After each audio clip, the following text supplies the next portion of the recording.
Welcome to my channel. আজকে রান্না করব অনিয়ন পটেটো পকোড়া। আলুগুলো ভালো করে ছুলে পরিষ্কার করে ধুয়ে রেখে দিয়েছিলাম। তারপরে গ্রেটারের সাহায্যে আলুগুলো কুচি করে ঝিরিঝিরি করে গ্রেট করে নিয়েছি। তার মধ্যে পেঁয়াজ কুচি, লঙ্কা কুচি, লঙ্কার গুঁড়ো, হলুদ গুঁড়ো, জিরের গুঁড়ো, তারপরে বেসন, তারপরে চালের গুঁড়ো, পরিমাণ মতো নুন দিয়ে ভালো করে অল্প একটু জল দিয়ে ভালো করে মেখে নিতে হবে।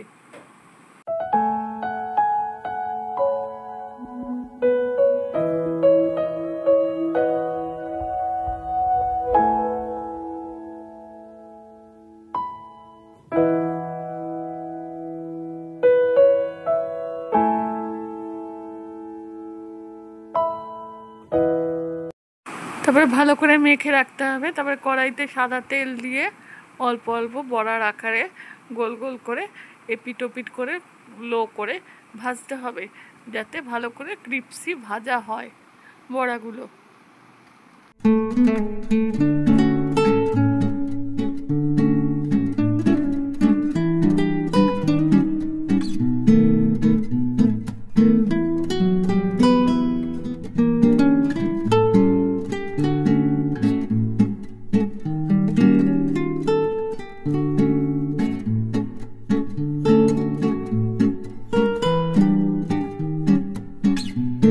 গুলো এপিট ওপিট করে লাল লাল করে ভাজা হয়ে গেলে, যখন হালকা ব্রাউন মতন হয়ে যাবে, তখন একটা পরিষ্কার বাটিতে তুলে রাখতে হবে। তাহলে অনিয়ন পটেটো পকোড়া তৈরি।